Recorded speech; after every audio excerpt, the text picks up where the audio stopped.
Hey everyone, how are you? Happy Tuesday night to you. Let me check my microphone. It is on. It would have been bad if it was off. How are you all in the chat? Glad you could be here for another episode of Nights with Ping. We have a bunch of stories to go through tonight. It should be a good show. A little bit of a early show, this 9 o'clock show for some people, but I'm glad you can be here. Let me get set up and I'll say hello to everyone. Snap Crackle Pop said, "Caught you. Are we playing Marco Polo? Is that what is going on?" We're playing Marco Polo. All right, hold on, everyone. Let me get our first less story ready for you. It's this house explosion, which is bonkers. We're gonna watch a little bit of it as well. All right, let's get this, and here we go. Hopefully that doesn't start playing. It should be all right. All right. How is everyone? You having a good festive lead up to the holidays? Hey guys, here I am. Where's my hand? There it is. Hey, good to see everyone. I'm here, I promise. Coming to you from Melbourne, Australia. If you haven't been here before, I broadcast out of Melbourne, Australia. And it's supposed to be summer down here, but it's not. It's sort of cool today. Hopefully, we get some more summery weather in the coming weeks. Uh, Let me say hello to everyone in the chat. Diane Marie was here earlier. Danny Mitchell, the chat celebrity, was here. Mary L as well. Hey, Mary L. Marilyn Landis has a message for me. She says, "Hi, Ping. Sorry I missed the show last night, but my guy came over to celebrate his birthday and got drunk. It's pretty rude of him to come over to your house and only him get drunk. Or did you both get drunk? You can let me know." Joy to the Woos is here. Hey, how are you? And Sienna is here. I want to thank Sienna for her donation yesterday after the show ended. I really appreciate that, Sienna, and your nice message. That was very kind of you. She said she appreciated me and the show. That is very sweet of you to say. Laurie Go Cowboys is here. Snap Crackle Pop and Lux. Who else is here? Sean made it. Hey, Sean the sheep. And Beth B's here. Hey, Beth B. Good to see you. Charisma. Hey, Charisma. Good to have you. All right. I think we've said hello to everyone. I hope. I got everyone this time. All right. Let's have a look at this. Oh, I hate when they do these white backgrounds. Let's see if I can get a better one for you so people don't burn their eyes out. I'd rather not do that to you. Maybe this one. Seems to be a CBS thing. Let's see if this one will be better for you. All right, let's do this one. All right, let's have a look here. So apparently, family of 4 injured after explosion rocks West Park neighborhood. Suspected gas leak caused the destruction. There is nothing left of this home. Nothing. It is just gone. I've seen a few of these before, but not one this particularly bad. I mean, let's have a look. Let's see if the video will play for us, and then we can see the actual damage. Now at 6. An explosive emergency. That was the explosion caught on a, I guess it's a Ring doorbell from a neighbor. Let's just have a look. Can we go back? 6. Look at this. Imagine hearing that. Apparently, it was around midnight, and the person in this particular house, I think, was watching a movie, and they just heard the massive explosion next door to them, and you can see this fireball is just huge. So let's put this on the full screen, and we'll go back, and we'll watch. How long is this? 2 minutes. Okay. An explosive emergency. A home blown to bits. I heard a big boom. Residents reeling. I just saw the woman climbing out of the rubble. From this neighborhood nightmare. It was a big blast that shook this South Florida community. And it put a family in danger. We have Team 7 coverage of the explosion, and we start with Brandon Beyer, who's live in West Park. Brandon. Belkis, it is simply amazing that that family walked away from this. They had some serious injuries. They're at the hospital being treated for that, but the house was completely blown up, and they survived. A massive explosion destroys a home in West Park early Tuesday morning. The blast heard and felt for blocks. I heard this loud explosion. It wasn't like a earthquake. It was so impact that I felt like the house was coming in on me. 7 Skyforce above shortly after. I'm looking at this, what's left of this house, and I'm like, oh my gosh, this is awful. There were people inside the home. She's hurt bad.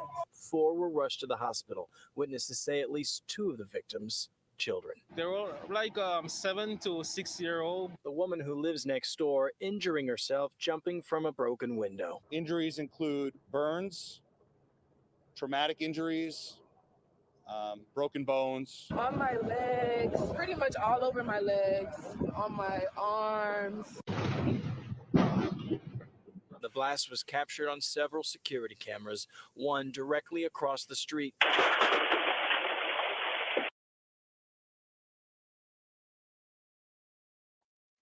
In that video just there, you can see the explosion actually blew that door off. It completely, the pressure wave blew the family's door off off the hinge, and apparently it was locked. I mean, you can imagine the forces at play to cause your front door to just blow off its hinge. What a giant fireball that is. And let's watch the rest of it. It's got a couple more seconds to go. Moments after the explosion, the rush to rescue by police and paramedics. Okay, we see some people in the rubbish. We're unsure of what happened. I see one adult female right now. She's going to be a level 1 trauma of burning. She looks to be a little oriented. What caused the blast is under investigation. There was talk of propane, and in the immediate aftermath, a large tank can be seen in the middle of the street. Questions likely to be answered later. As to how anyone survived this, only one response comes to mind: a miracle. I just saw the woman climbing out of the rubble. You saw a person come out of I there. did. And She was stark naked. So that woman would get out, as well as 3 others. Condition of those 4 individuals, we don't know at this point. Hopefully we'll learn more at some point this evening. As for the investigation, fire officials do believe this was somehow gas related. I agree. It's a miracle anyone survived that. I don't get it, right? I don't understand how you walk away from that. Now, apparently they had serious injuries, including broken bones, scrapes and cuts, and possibly, I think I read internal bleeding as well. But the fact they were even alive is shocking to me. It says here, make this bigger. Here we go. Says emergency calls flooded in just after midnight Monday, reporting a loud boom heard throughout the area. The source of the commotion was quickly identified as a house located at 5241 Southwest 20th Street, suspected to have been an explosion due to a gas leak. First responders rushed to the explosion emergency, discovering a home obliterated by the blast. Firefighters initiated searches for individuals within the affected residence, while deputies evacuated nearby homes. Apparently, a woman with a baby was so scared she tried to hop out a broken window, and she ran down the block while she was like half dressed. She'd been nursing the baby, and then she heard the explosion and just took off. She was so scared, and she didn't know why the noise was there or what it was. And apparently, she ended up about a block from her home with the baby herself in like a nightgown. I mean, the fact they are alive after this is just, even people nearby, like you saw what it did to the door. Imagine what it might have done to your hearing, or and people who are susceptible, like maybe elderly or frail people or sick people. It could have hurt them too, even at a distance. It says here, officials including a heavy presence around the Broward Sheriff's Office and fire rescue arrived at the scene around 12:30 a.m. Viewers' videos depicted a stark landscape of destruction with debris scattered where the home once stood. Yeah, it's gone. There is nothing left. Like they showed a photo, they showed in that video a house. That's the neighbor. That's not the house that exploded. There's nothing left. It just looks like confetti. That's what I mean. How did people walk out of there when there's no house left? It says witnesses reported live search dogs on site and 2 children on a stretcher were observed. It was later confirmed they resided in the house that exploded. It says City of Hollywood excavators joined the investigation, further aiding law enforcement in examining the scene. According to BSO officials, 4 individuals, including 2 children, have been transported to area hospitals due to injuries sustained in the explosion. The victims, identified as a family of 4, are currently receiving medical attention at First Memorial Regional Hospital. 3 individuals have been transferred to Jackson Memorial Hospital in Miami due to the severity of their injuries. Um, just crazy. I don't see anything else we can really talk about, but I can't imagine what that may have been like to be in that or even next door. I think that would have been frightening. Let's see what you guys have to say. Marilyn Landis said, "Isn't it Trisha's birthday?" Yes, it is, right? The 20th? Wait, the 20th, isn't it? Or am I being crazy now? Thought it was the 20th. Let's have a look. Snap Crackle Pop says, God was holding them. They were 100%. Wu says, I'm glad I don't have gas. A little bit of a tidbit of information. In Victoria, where I live, they are phasing out gas down here. Over the next 5 years, they're hoping to reduce most of the people's gas to people's homes. There's a big uproar about it, and some people don't want it, things like that. It's the 19th, so that's probably why I think it's the 20th, because today is the 20th here. So I always think it's the next day. Yeah, happy birthday to Trish. I mean, turning 21, it's a big birthday. It's a really big birthday. I hope she, enjoys her sweet 21st and, gets to kiss the boy of her dreams, goes out for like a movie, and she can finally drink alcohol. I mean, that's her favorite thing, alcohol, right? Laurie Go Cowboy says, didn't think Trish was born in December. Yeah, she is, right? Am I going crazy? Have I been in this channel by myself for too long? Lindy says they're trying to do that in the US. Lots of opposition. Yeah, there's lots of opposition to it down here as well. But the government says it costs more environmentally to produce, and then you have people dying from gas leakages. And we had a family die a few years ago, actually. They were in a home, a rental home. The heater was leaking and they didn't know. And it got to the point where they all died in their sleep. And that sort of sparked a lot of change down here for trying to, one, install gas meters in rental properties, gas detectors, but also phase out the gas. So let's see.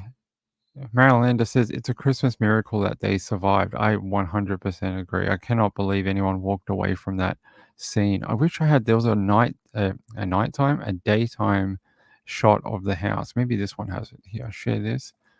Yeah, maybe this one. Let's see if this one has a daytime shot. If it'll play.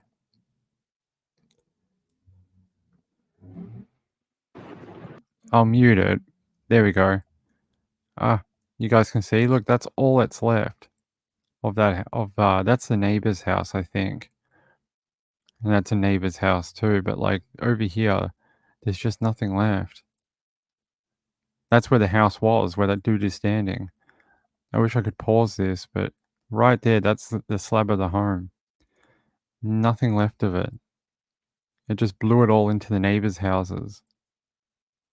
And there's the suspected gas tank that they thought was responsible. Yeah, that's really, there you go. There's a daytime shot. I saw some people say it's that house, but it's not. It's over here and there's just rubble. I'm surprised. It looks like an earthquake in like Turkey or something. You know what I mean? And you see those earthquakes over in other countries.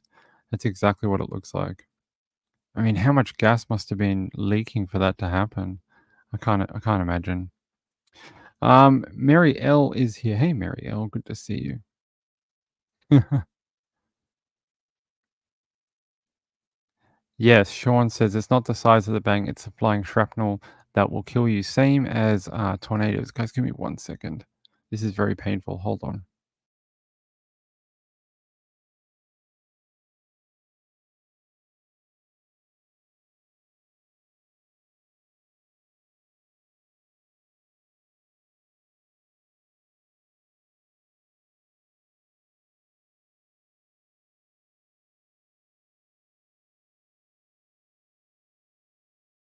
Sorry about that. Muffin was sticking his claws into my feet, and it was really sore. Yeah, Sean says it's not the size of the bang, it's the flying shrapnel that will kill you. Same as tornadoes. It's not really the tornado or the wind, it's the flying stuff inside the tornado that will get you. Uh, Lindy says, because you're not hit by so much stuff. What? What are you talking about, my friend? I think it's probably a lot of it. It's probably heaps of the explosion probably causes internal damage, hearing, that type of thing. The shrapnel things flying around at force are what tends to get people in these type of things. Um, oh, here. As for people surviving, if you're right in the middle of the explosion, you're more likely to survive because the shockwave moves outwards, right? Everything moves past the explosion in a circular motion like a shockwave. Yeah. Sometimes the comments, like they're not there and then all of a sudden they update when I'm inside the software. But if I go to the chat, I can see it. Let's have a look. All right, there's the update for that. I heard we don't see many more of these. We had one a couple of months ago in another state, and that basically wiped out that home as well. That was a big one as well. It seems it's happening quite a lot. There needs to be more regulations or um, mandatory installation of gas leakage alarms so that if there is a leak, it gets detected quickly so things like this don't happen and people don't have to go through this type of misery. Feel sorry for the family. They're obviously going to be homeless for Christmas and probably in hospital for Christmas. That's not the way they were probably wanting to spend their Christmas day, I am sure.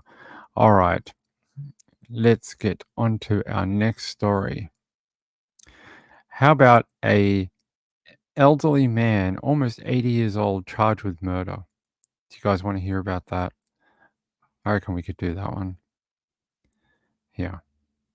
Glen Allen, Missouri man charged with first-degree murder in connection with a shooting. Okay, let's have a read. A Glen Allen man was charged with murder in connection. I thought his name was Glen Allen. I was like, yeah, Glen Allen. No, a Glen Allen man was charged in connection with a deadly shooting over the weekend. Terry Allen, his last name is Allen. That's interesting. Terry Allen, 79, was arrested on first-degree murder and armed criminal action charges. According to the Bollinger County Sheriff's Office, they were dispatched to a home on State Highway Y around 5:30 p.m. on Saturday, December 16th, for a report of a person with a gunshot wound. When they arrived, they said they found a woman dead in the yard near the home. A man at the scene was detained. Deputies identified the woman as Tina L. Skaggs of Gypsy, Missouri.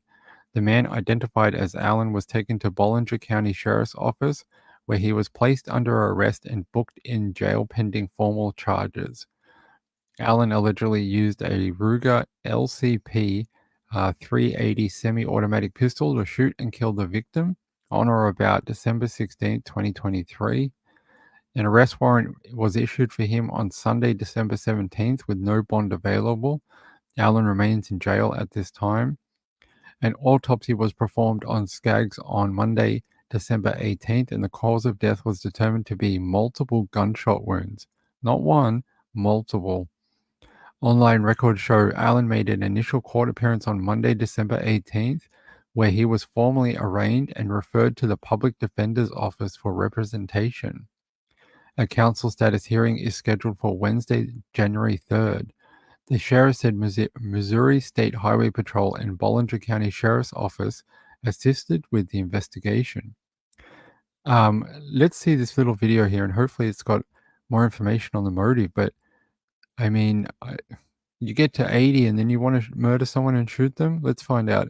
Let's see if this video has reason why.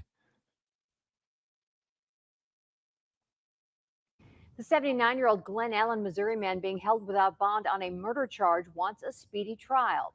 Court records indicate Terry Allen entered a handwritten request to the court for a speedy trial and right to counsel in his felony case. Allen's accused in the weekend shooting death of Tina Skaggs. He'll be back in court on January 3rd.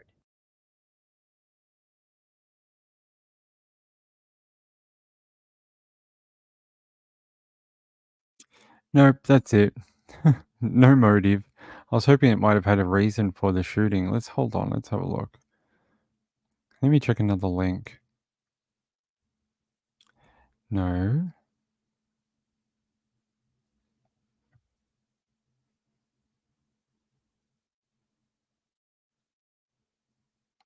That's not the right one.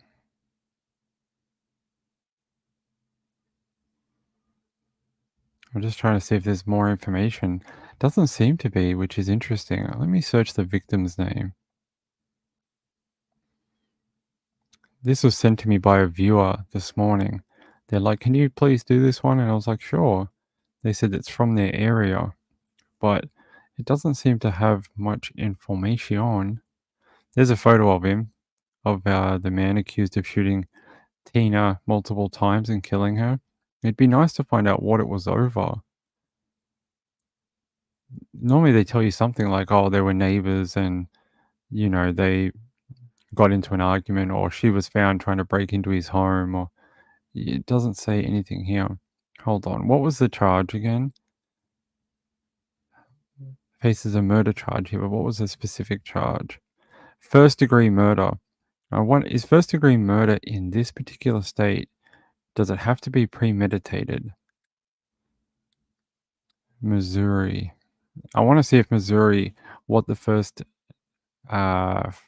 degree murder encompasses. Where are you? Missouri.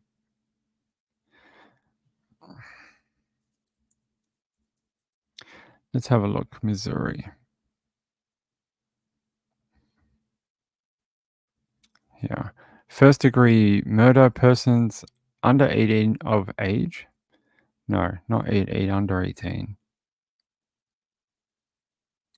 It says here, the offense of murder in Missouri is a first degree, in the first degree is a Class A felony. The punishment shall be either death or imprisonment for life without eligibility for probation or parole, except by the act of the governor if the person has reached his or her 18th birthday at the time of the commission of the offense. The punishment shall be provided under this section. Okay, that doesn't tell us how or like what that means. I don't want the penalty.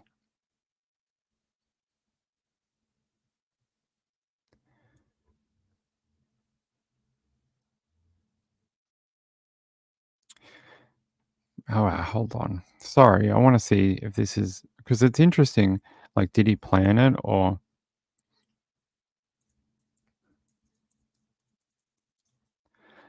You guys are probably telling me in the chat, and you're like, Ping, we have the answer, but you're not listening to us. Hold on, I just want to find it. Potentially deliberate causing. It says here, all it says for Missouri is the statute defines first degree murder as intentionally or deliberately causing someone's death for no legally justifiable reason after thinking about doing so. That's the explanation. There you go. That's all you get. I guess that's it. Maybe we'll find out more. I'm going to add this to my alerts. If we can find out more about this, because I don't think it's often we hear about an almost 80-year-old man who shoots and kills someone like in their front yard. And this woman was fairly young. She was 50. What about KBSI 23? What do you know? It's Fox 23.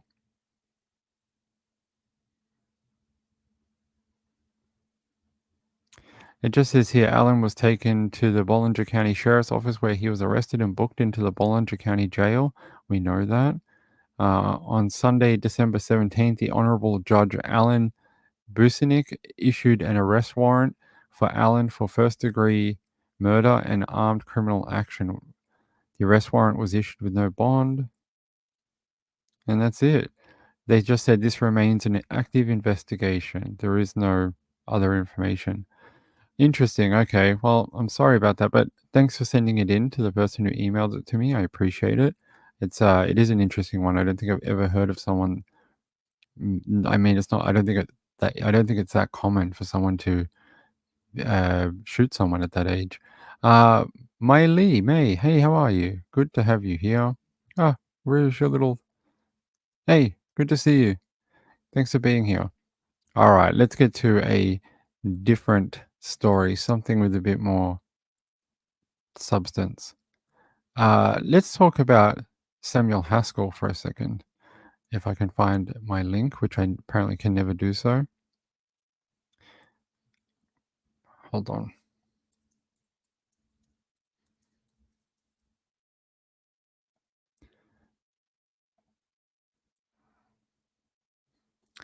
Yeah.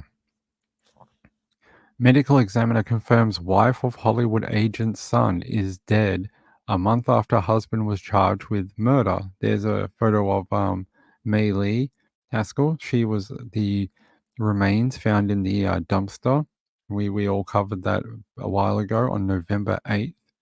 It says here the medical examiner's office has confirmed the wife of Hollywood agent's son is dead more than a month after the agent's son was charged in his wife's death and the death of her parents.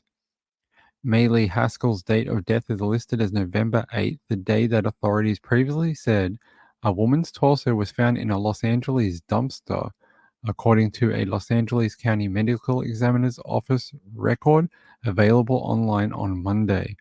The record listed her place's death as a parking lot, but does not say how officials determined she died.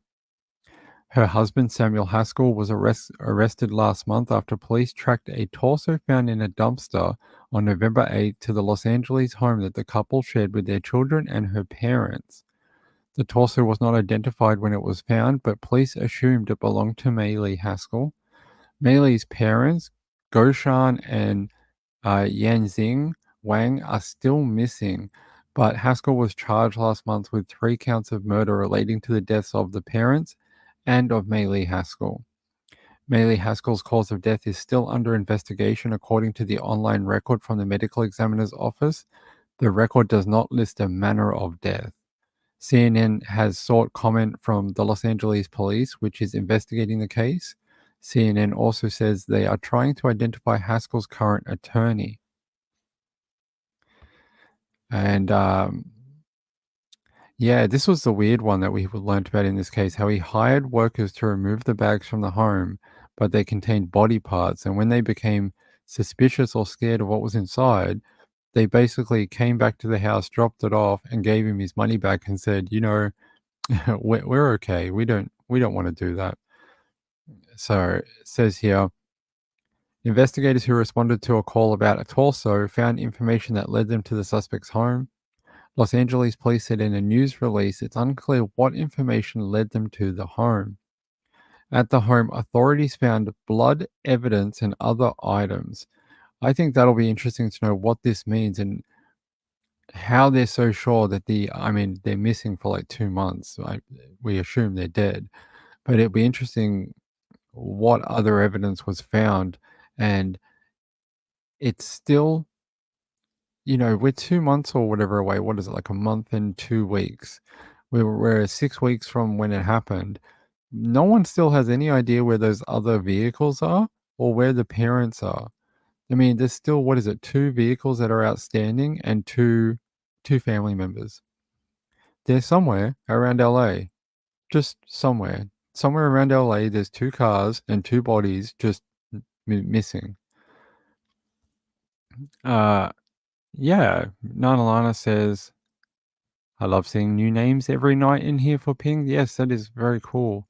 I appreciate it. Maya Lee, it's very cool to have you here. Thank you.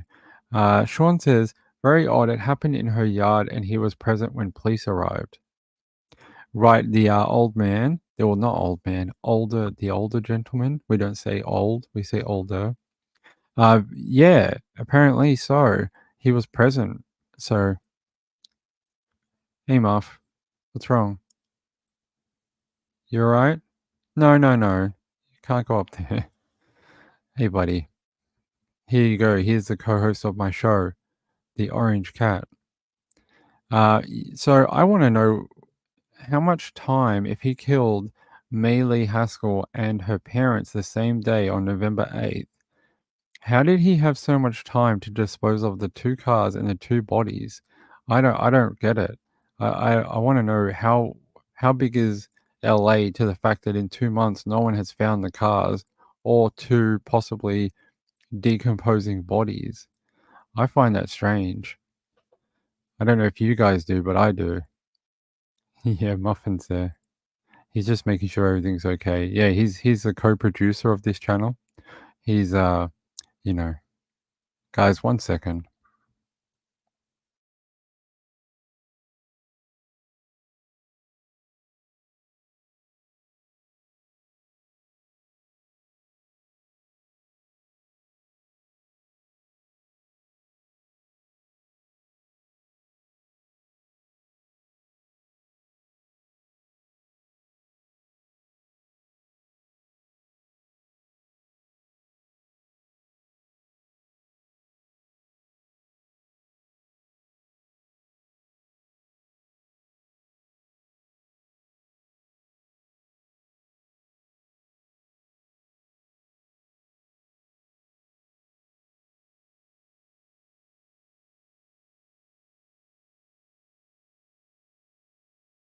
Sorry about that. There's workmen out the back. I just wanted to close the window so you guys can't hear it.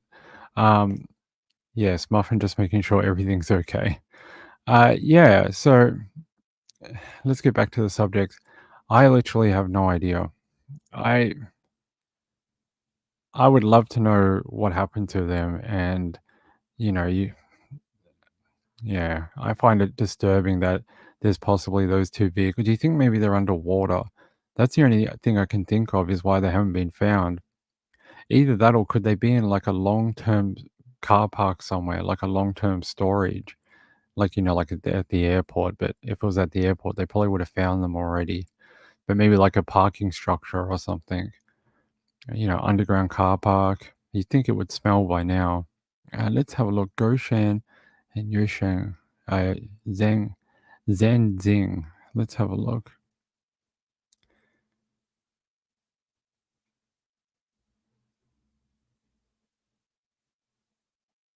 Yeah, it still says they're still missing, unfortunately.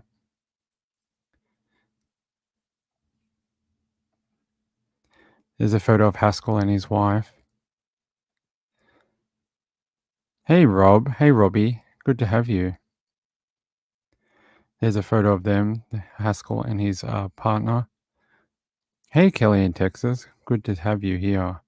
Yeah, I don't have much more information about that, but it's glad that she's been finally formally identified. I want to see if there's any more information about the parents on here. There's a photo of the missing parents here, but it just says they're just both still missing. That's it. I hope they're found soon so they can be put to rest in a respectful way, not in a car somewhere. Sorry, guys. That's bloody workman. All right, guys. Give me 1 second.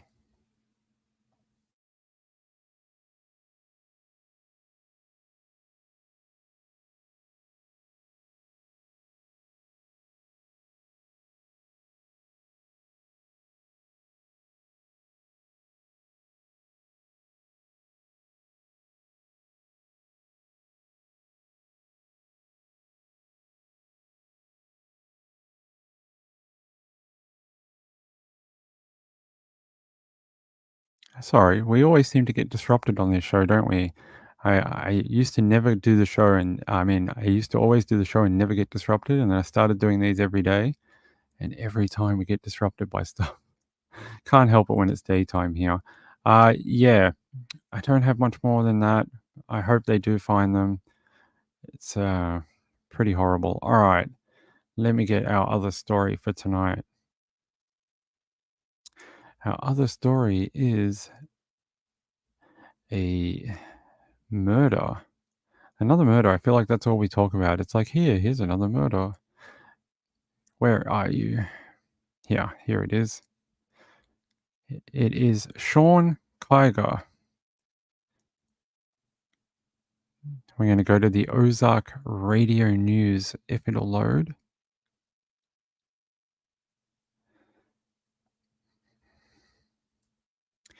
Says missing Iowa man recovered and arrest made in connection with his murder. Another Missouri case. The Missouri State Highway Patrol Division of Drug and Crime Control announces the recovery of human remains identified as Sean William Michael Kiger, 31 of Johnson County, Iowa. Kiger, who was reported missing to the Winona Police Department and the Johnson County Sheriff's Office on November 23rd, was found deceased in a rural location of State Highway E in Shannon County. That was on December 14th, 2023. The investigation into Kiger's disappearance is being conducted by the Troop G Criminal Investigative Unit of the Missouri State Highway Patrol's Division of Drug and Crime Control. That is the longest name for a department ever. Hold on. I'm going to put this in chat and look how long this title for that department is. That's the title for the department. It's the world's longest title. It says also the Johnson County Sheriff's Office, the Winona Police Department, and the Shannon County Sheriff's Office are also involved. On December 14, 2023, investigators with the Missouri State Highway Patrol's Division of Drug and Crime Control and the other people involved in the search conducted a search of a logging road located near Highway E in Shannon County, Missouri. The search was conducted as part of an ongoing investigation into the disappearance of Sean, a Johnson County man who was reported missing to both Missouri and Iowa officials on November 23, 2023. Investigators learned that Kiger was near the location of Highway E around the time he went missing and may have been the victim of foul play. During the search, investigators discovered human remains positively identified as Kiger on December 14, 2023. Investigators arrested Kyle E. Seabury, 32, Heather D. McClendon, 41, both of Winona, Missouri, in connection with the murders of Kiger on December 15, 2023. The Shannon County prosecuting attorney formally charged Seabury with first-degree murder and kidnapping, while McClendon was formally charged with first-degree murder and tampering with physical evidence. Seabury is currently being held in Shannon County Jail, and McClendon is being held in Texas County Jail. Both are being held with no bond. The above charges are mere accusations and not evidence of guilt. Evidence in support of these charges must be presented before a court of competent jurisdiction whose duty is to determine guilt or innocence. That's really interesting. I would love to know a little bit more about this and how he got out there. But I wonder if I can find a better photo of Sean, because that's not a very good photo of him. No, we don't want to print it. We want to get a photo. Maybe this one? If it'll load. No, it gives me, I guess, because he's no longer, he had a missing page, but I'm guessing it's no longer loading because he's been found. Oh, that's interesting. Hold on, guys. 168, 168, 718. That's interesting. Hold on. I found something and I want to show you. It is interesting. I wonder if it has anything in relation to his death. But I can't load it. It's been scrubbed. But the cache, maybe it'll cache. Hold on. Can I cache it? No. That's okay. I'll upload it as a photo. Watch this. This is really... wonder if this is why he was killed. Let me get this photo uploaded.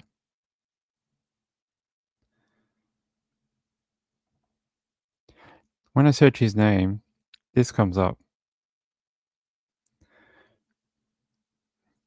And that definitely looks like his photo that was on the other page, right? Or am I going crazy? It says he's from Iowa, too. It says he was from Cedar Rapids, Iowa. Sean Kiger, Iowa sex, is a convicted sex offender. I wonder if that's got anything to do with his death. Interesting, right? Let's have a look. I wonder if I can find out anything else about him. Hold on.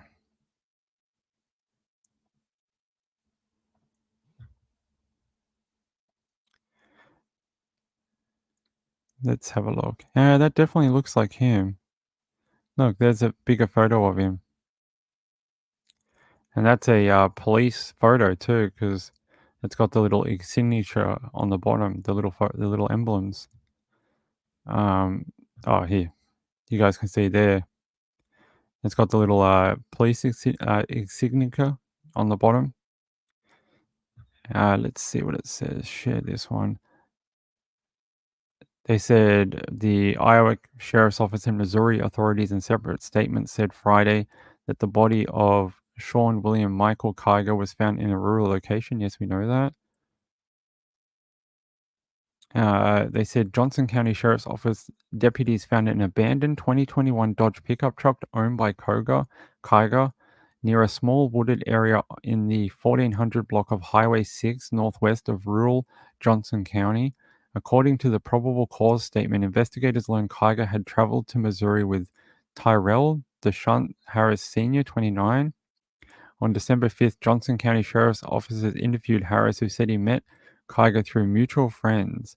Harris said Kiger was trying to buy a gun for his wife for protection. Harris said he knew a friend, Kyle Seabury, who had posted photos of guns for sale on his Snapchat, according to court documents.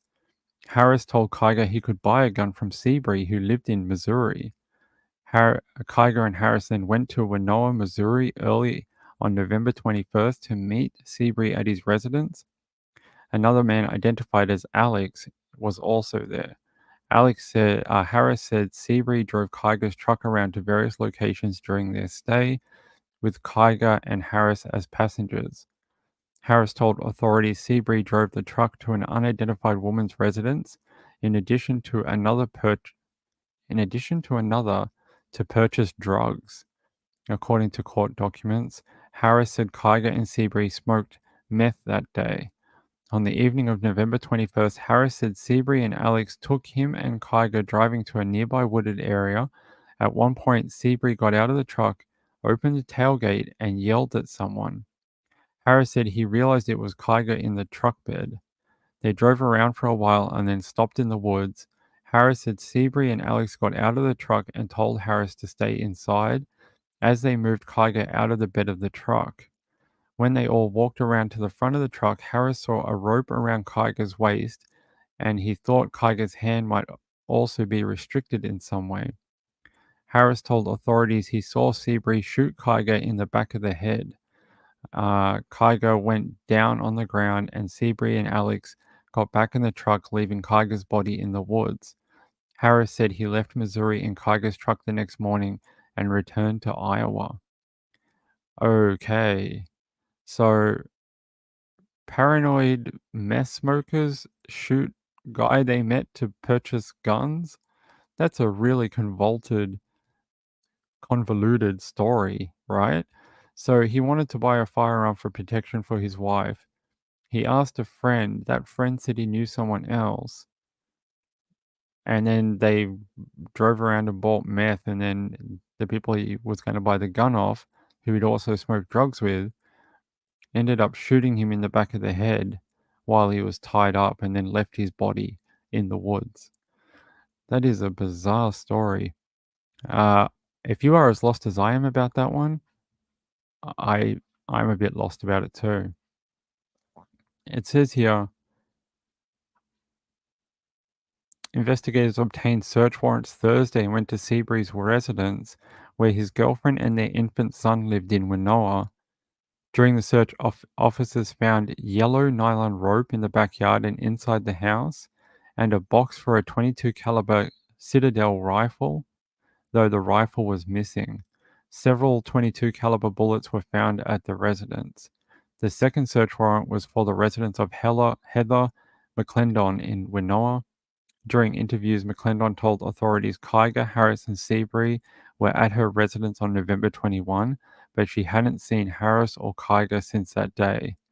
McClendon said she had purchased a .22 caliber rifle at a local gun store for Seabury because he was a felon and was prohibited from having a weapon. McClendon later admitted to investigators that Seabury told her he had killed Kiger. Geez.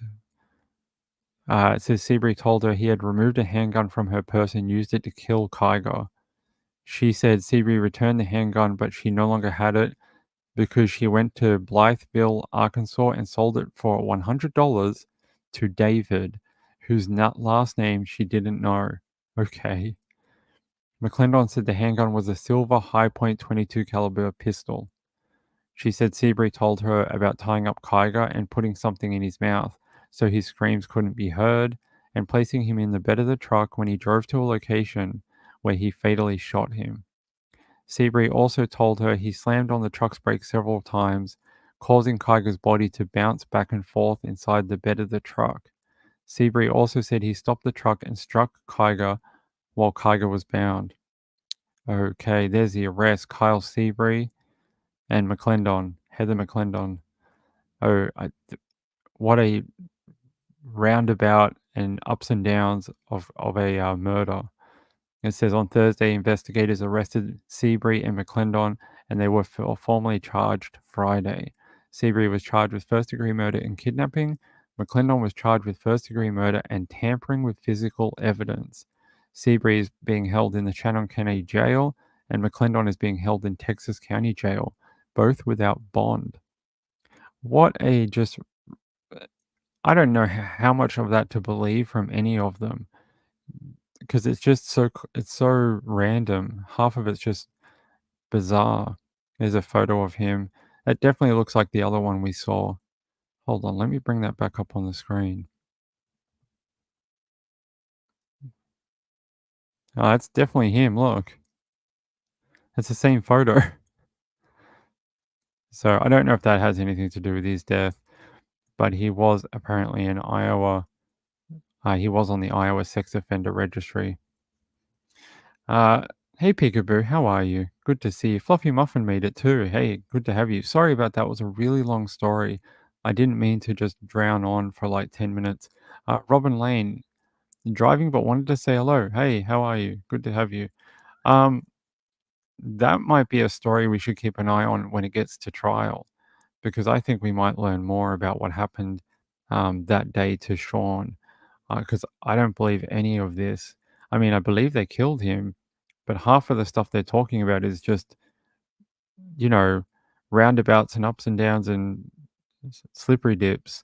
It's just all sorts of random occurrences. I don't know. Like the way I see it is they probably smoked meth together, and maybe they accused him of being a pedophile or a stealing their drugs or something, and they shot and killed him. Because otherwise, I can't see why they shot and killed him. It doesn't even have a motive in here. At least I don't think so. Just trying to see if there is one, but I don't think there is. Yeah, I don't see anything, but I'm guessing it's going to be something like that. All right, let's move on. Fluffy Muffin says crazy people hanging around more crazy people. I think you might be right. James Avery. Hey, James Avery. Good to see you again. I hope you've been doing all right. I really do. I haven't seen you for a little while. Hope you've been doing okay, Mr. James or Mrs. James Avery. Can't assume. James is also a female name. Yes, crazy people hanging around crazy people. Because, like, in those 10 paragraphs, right, there's no motive. They just said they drove around with him and then got some drugs and then shot him. That's it. All right, hold on, guys.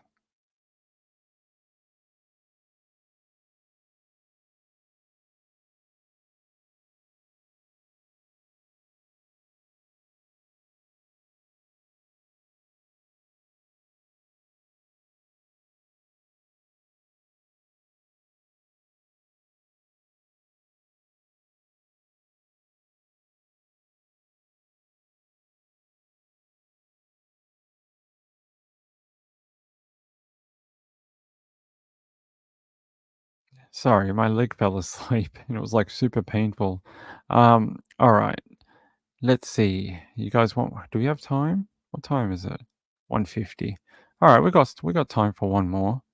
Let's do one more. Ping, one more. All right. Let's go to our list of stories. Hey, Marv.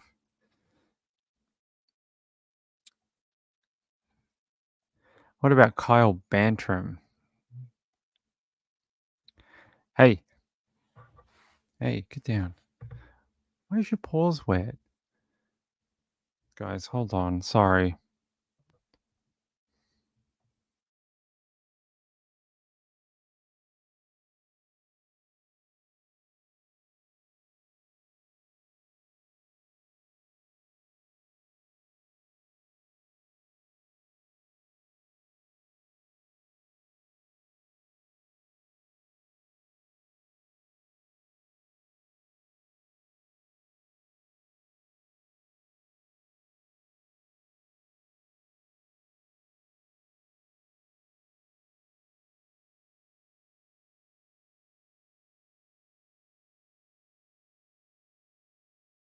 Sorry, this has been an interrupted show today.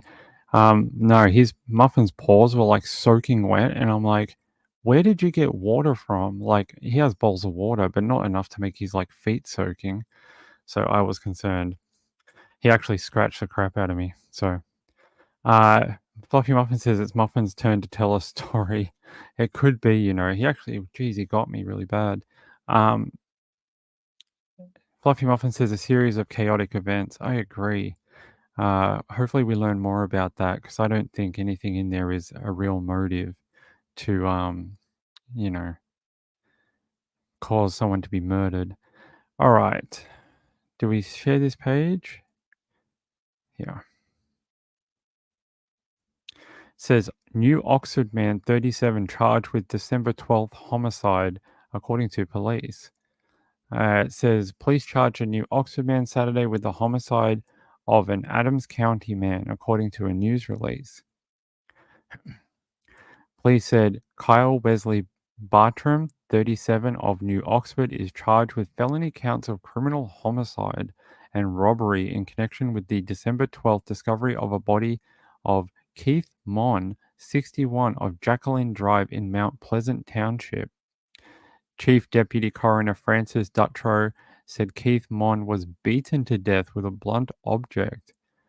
Geez, a blunt object like a bat or something like that? There's a photo of the property, a trailer home. Previously reported the cause of death was blunt force trauma, and the manner of death is homicide. On December 12th, around 12:15 p.m., troopers from the Gettysburg Barracks were called to conduct a welfare check at a residence on Jacqueline Drive in Mount Pleasant Township. The release issued by Troop HPIO Trooper Megan Fraser states Jacqueline Drive is part of a new Oxford Commons community of manufactured homes located right outside New Oxford along Bonox Road. There's a photo of it. New Oxford Commons. Live life, live it here. It's a great tagline. They must have spent millions coming up with that. They said, unable to contact anyone within that residence, troopers made entry, discovered the body of Keith Mon, 61, who resided at the residence. Pennsylvania State Police are continuing to investigate the homicide. Anyone with information on Mon or Bartram is asked to contact State Police Gettysburg Barracks at 717-334-8111. Court records show Bartram previously pleaded guilty to misdemeanor assault in relation to an incident on June 22nd, 2016, and was sentenced to 2 years of probation. Says this is a breaking story. Check back for updates. And that was the 18th. That was 2 days ago. So it can't be that breaking because they don't have any more updates. So much for breaking news. Let's. Morning growing up, I remember my dad bringing in the. No, that's just an ad for the Sun newspaper. Police said Kyle Wesley Bartram. Let's have a look. Where is Mr. Kyle Wesley? Can we see a photo of him?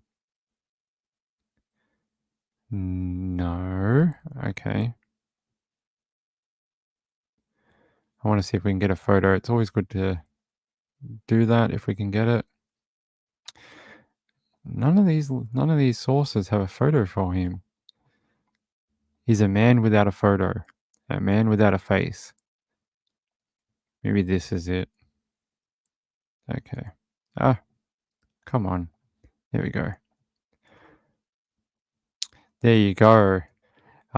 Credit York County Central Booking. There's Kyle W. Bartram. His eyes are red. Did they pepper spray him? Very glassy. Either he's smoking a lot of weed, crying, or they pepper sprayed him. I don't know which one. But his eyes are real glassy, right? Maybe he's upset at killing someone. It says, yeah, we already know this. Let's see if it has any more information. It just says died of multiple blunt force trauma. So he was really actually beaten to death. It says they found Keith Mon during a welfare check, and they broke into the home to because they didn't get an answer basically. But there's a photo of Kyle. It's a developing story. I guess we'll find out more once he gets into the court system. But the fact he already had a previous conviction for assault or hurting someone is interesting, that now he's been done with beating to death a man. So let me see what other information I have for him. I thought I had another one that had a little bit more. Here.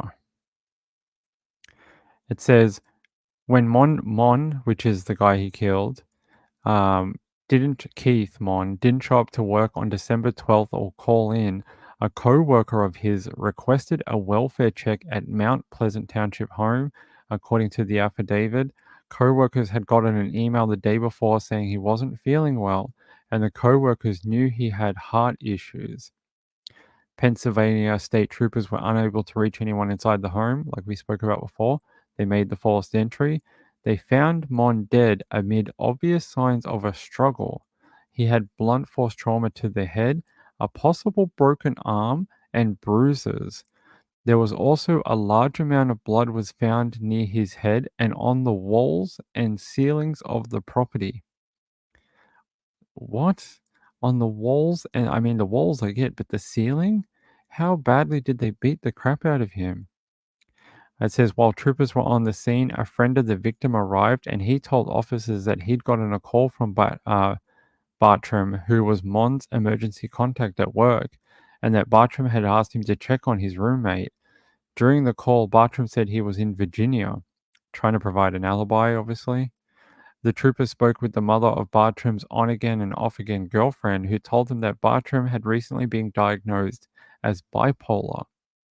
They left contact information for the girlfriend, who later called and told them she hadn't heard from Bartram in several days and that they were having trouble in their relationship. She told them she was on her way to her mother's house in Altoona and said she was traveling alone. But a license plate reader tagged the girlfriend's car on Interstate 95 near Stafford, Virginia, and officers found a hotel where she had booked a room from December 11th to December 12th. She was not there when they checked, however. On December 12th, police obtained a warrant for Bartram's arrest in York County on charges of making false statements when he tried to buy a gun in November. Bartram himself called troopers on December 13th, and during the call, he said he hadn't heard from Mon and that he and his girlfriend were in Stafford, Virginia. He said he last heard from Mon on the morning of December 10th, and when Mon complained about some of Bartram's belongings cluttering a hallway. Troopers then told Bartram that Mon was dead, and Bartram said he'd been very sick a few days before. At that point, Bartram abruptly ended the conversation, saying he was being pulled over by police. It was the Ohio State Highway Patrol officers who had identified the vehicle associated with the York County warrant. The traffic stop was conducted in Sandusky, 450 miles from Stafford, Virginia, and 220 miles from Mount Pleasant Township, Pennsylvania. His girlfriend was with him in the vehicle. So they lied about everything. They weren't close to Stafford, Virginia at all. They were sort of leaving breadcrumbs in a way Oh, we're in this hotel over here. They booked it and they just kept driving. When police took him into custody, Bartram told officers there was a bat in the trunk and he's going to want to grab. Okay. According to an affidavit, the bat was covered in Mon's blood. Pennsylvania troopers traveled to Sandusky to interview Bartram, who told them that Mond blamed him and his girlfriend for getting COVID. He said he and his girlfriend got the infectious disease on December 3rd, and Mond tested positive 2 days later.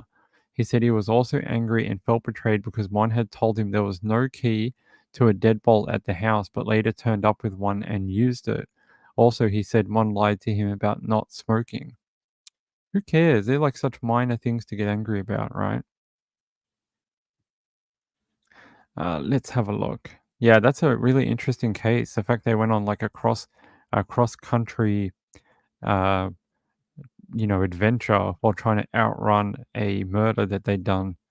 It says here, he'd also used Mon's credit card on December 12th to withdraw $800 and then toss the card out the window on the interstate. He said he feels like a monster and that he told himself, F it. I mean, F-U-C-K it. According to the affidavit, Bartram's girlfriend told police that he referred to Mon as his father and that he had to kill him. Bartram was extradited back to Pennsylvania and has now been charged with criminal homicide and robbery with serious bodily injury and is being held without bond. I feel like the big stories tonight have been winding tales of deceit and random occurrences. I mean, it's the tiny things in people's lives that seem to make people snap and kill people. It really does. All right, hold on. Give me 1 second. Where is that one I was just on? Is it this one?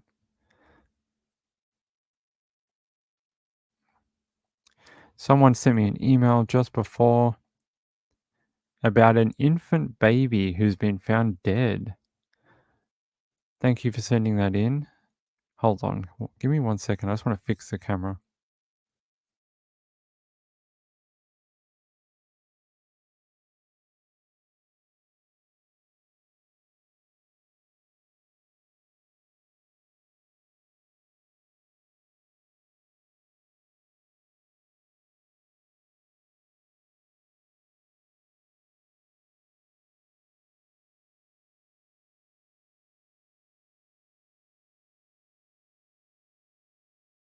All right, is that better? Hopefully it's not as blurry. Hey, Edrit, good to have you here. Hope you're enjoying the show. Danny Mitchell says hi again. Oh, you're saying hi to Gambler. Is Gambler here? I didn't see him. Where is he? Oh, here he is. Gambler says back again. I had to return a call. I hope it was a positive call. Something good in your life. Something interesting.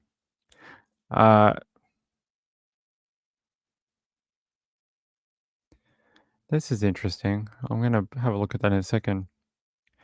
It says here, I haven't heard about this one. An infant? It says, authorities released new details on Tuesday. What? About an infant whose decomposing body was discovered at a waterfront park in New Bedford earlier this month.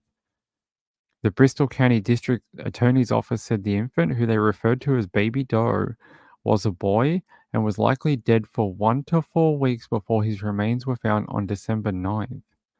The DA's office said New Bedford police responded to Fort Tabor Park around 12:40 p.m. on December 9th to a 911 call reporting the discovery of the baby's remains.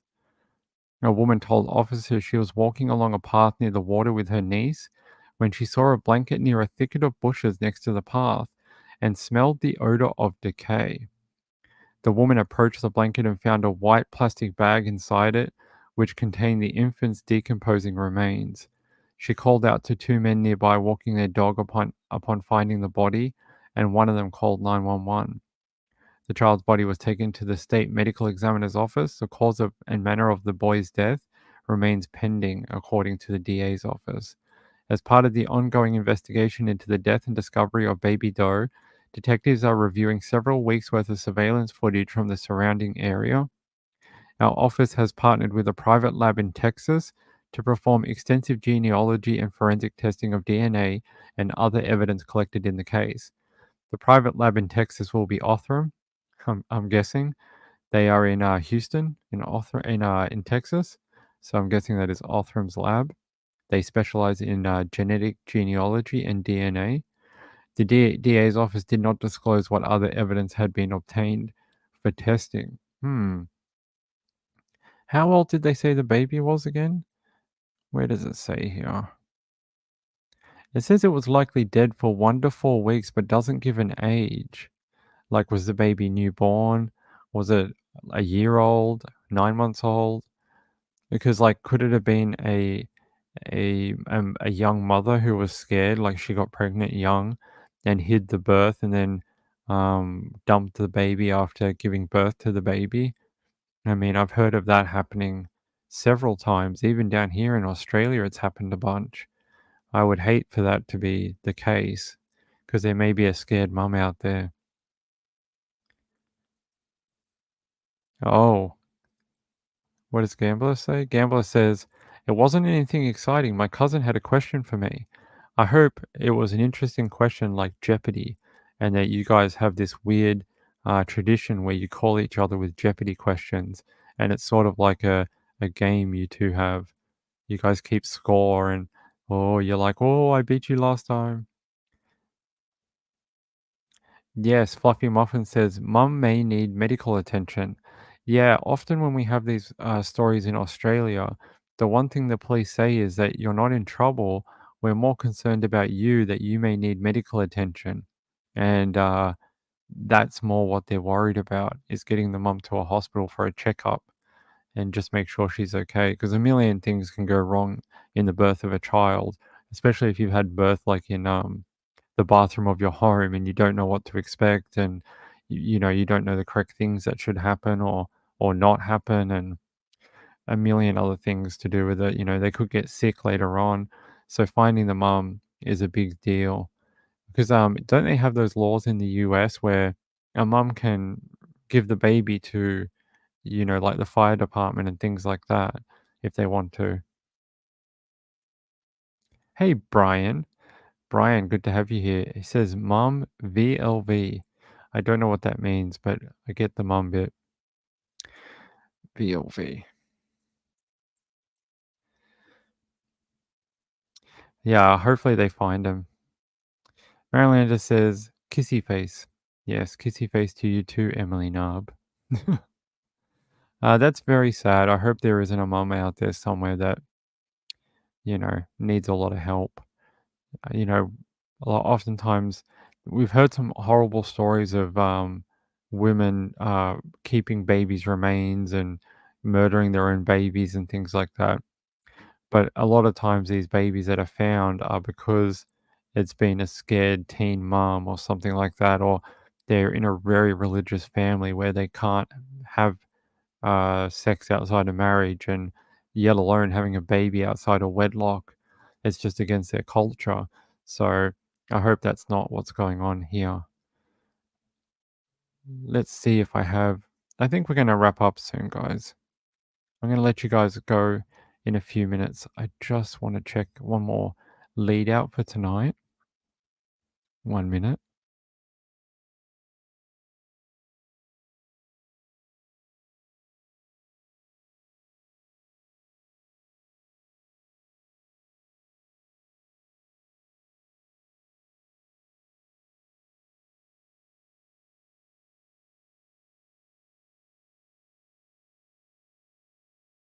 We need some like hold music, don't we? Like dun dun dun dun. All right, I'm just kidding. Did I thank Sienna? I did. Sienna's message was, "Hi Ping, thank you for all you do. I appreciate you. I appreciate you, Sienna. Thank you so much for that donation to the show." And Sean has sent a donation, and it's going into the Mushroom Fund because we're going to go to the trial next year and cover the Patterson mushroom murders live in Victoria. Gambler says, "Did you talk about the volcano eruptions in Iceland?" I haven't really. I've been following it a little bit myself on you know, what's his name? Lookner. I've been following it on Lookner a little bit. I haven't done a ton of it myself. Let's see if there is anything. Maybe we'll end with that. That's a good one. We spoke about like a million people dying today. Actually, do you guys remember MH370? The aeroplane that went missing? Before we get to Volcano, I'll show you this. This was in the paper this morning. Bombshell in the mystery of missing Malaysia Airlines flight MH370 as veteran fisherman reveals shocking discovery in the South Sea of Australia. Now, I've read this article. This man is claiming off the coast of South Australia, one time when he was fishing, sometime in September or October of 2014, his trawler caught what he says it was a jumbo jet wing of an aircraft. Now, that's a long way away from where they think MH370 was. They think MH370 was off the coast of Western Australia. So for it to be on the south side of Australia would be unheard of, like just not a theory that they recommend or are following. There's a photo of him. He reckons that he knows the exact spot of where uh, the the wing is. He says here, him and his crew had to cut the fishing net after they tried to pull the wing up, but it was too large. The fishing net cost him $20,000 worth of, you know, equipment, and that he would rather have saved the net if he could have, but there was no way to untangle the wing of the plane from the net.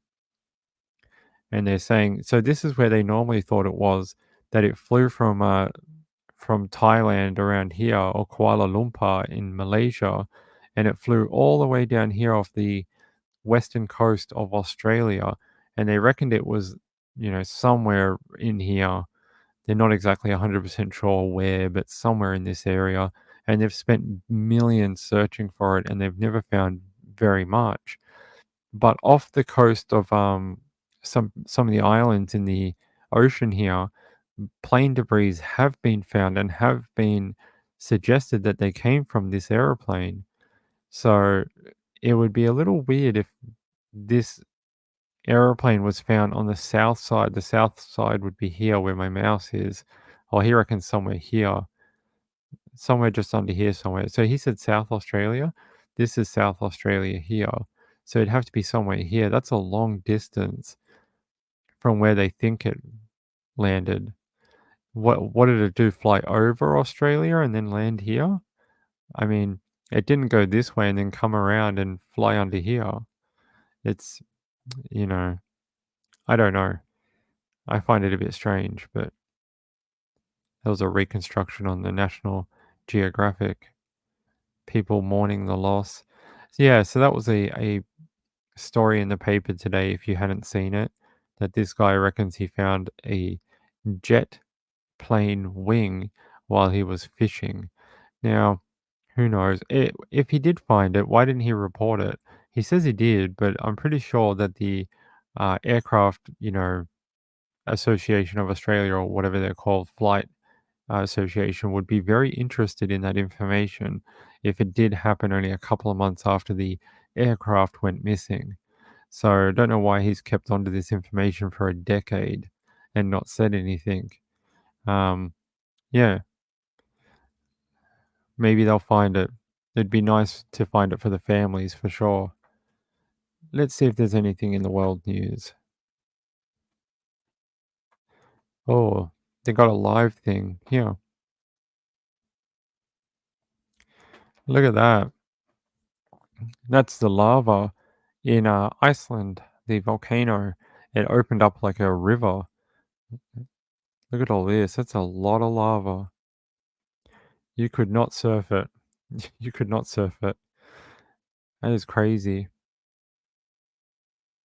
They've been waiting weeks for it. I'd been watching the webcams myself for like a month or two. Then they're like, tomorrow it could erupt. There was all these earthquakes and it could be tomorrow. And then it just never happened. And then all of a sudden, a day or two ago, it went kaboom. And there's all this lava. Look at that. That's crazy. Hopefully no one is getting affected by it. Let's have a look at the amount of lava out of that look how high it gets too. It's just raining down hot death. I don't know what you guys think or if you guys watch it, but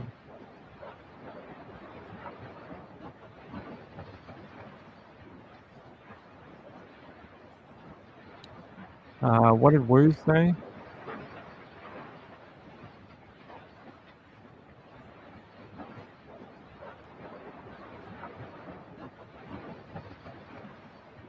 Yeah, it is very bright, right? I'm pretty sure I've read that if you go to see this, you need to wear goggles that so your eyes don't get burnt. And you'll need to wear special glasses and a coat and stuff like that so you don't get damaged yourself. Pretty brutal. How cool is that? It's pretty cool. Let's see what it says.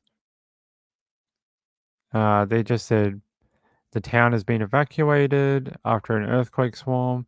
The Icelandic Meteorology Office said, uh, they said, referring to a small series of shakes. It has seen 200 cubic meters of lava spilling out from fissures in the earth every second. 200 cubic meters of lava every second. That's insane. That's crazy. It's like scales that we just can't understand. Live stream footage of the eruption shows molten lava bursting into the sky from fissures in the ground, surrounded by a spreading lava field and billowing clouds of red smoke lit up by the flames. It's going to produce a lot of steam and stuff if it gets into the water, considering how cold Iceland's water is too. That's a lot of smoke and steam and stuff. Apparently, these people were watching it from a distance. I wonder how hot it would be, even from there. I wonder if that would still be quite hot. I mean, this is like the hottest stuff known to man. Flying over the gates of hell, stunned passengers, incredible photos and video of Iceland's lava flows as they take off and land during huge volcanic eruption. Imagine that flight in. That's your flight. Let's give us a photo. There you go. Just taken off for your business class flight, and that's your view. You'd think you were escaping hell. You'd be like, "We're out of here. We're out of hell." It's really beautiful. Uh, Fluffy Muffin says nature is scary. Isn't there a show? Isn't there a channel called Nature is Scary? I'm pretty sure there is. Sean, if you missed the last 10 minutes, I was saying thank you for your donation to the channel. So if you missed it, I'm sorry. All right, guys, we're going to round up. I really appreciate it. I hope you enjoyed this show tonight. I always enjoy doing the shows for you, even if I do end up with like 40 interruptions. I'm sorry about that. It's been one of those days. And what's tomorrow? Wednesday? We will definitely be back for another show tomorrow night at 9 p.m. And then remember, Christmas Day, we have a big show planned. We're going to do some homicide for the holidays type stuff. And then New Year's Eve, we have a 5-hour live stream where we're going to check out police scanners, see what people have been naughty on New Year's Eve. We're going to check out webcams from around the world and watch the new year come in on the East Coast and the West Coast. So it should be a fun night. Sean said lawyers' dollars. I hope that's not true. Andrew says good night. Andrew says, good to see you, by the way. Yes, thank you, everyone. It's going to be a fun week next week. Remember, get your shopping done. You only got a few days left of Christmas. And Jojo says, is Trish having a show tonight? She is, apparently. I can see in my background that there is a show. Hold on. Do you guys want me to double check for you? I can. Yeah, she has a show going live at 10:30. I can see it in my control panel. So go hop over to Web Sleuths Live if you're not a member over there.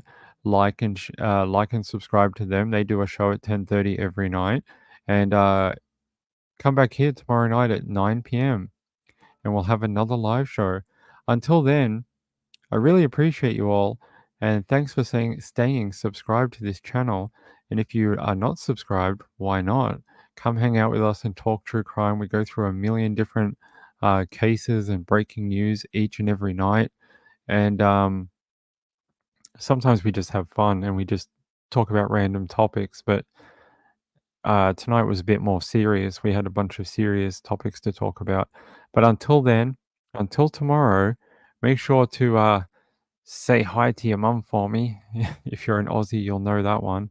And if not, good night, everyone. Thanks to the replay crew. Leave a comment and I will get back to you if you have any questions. But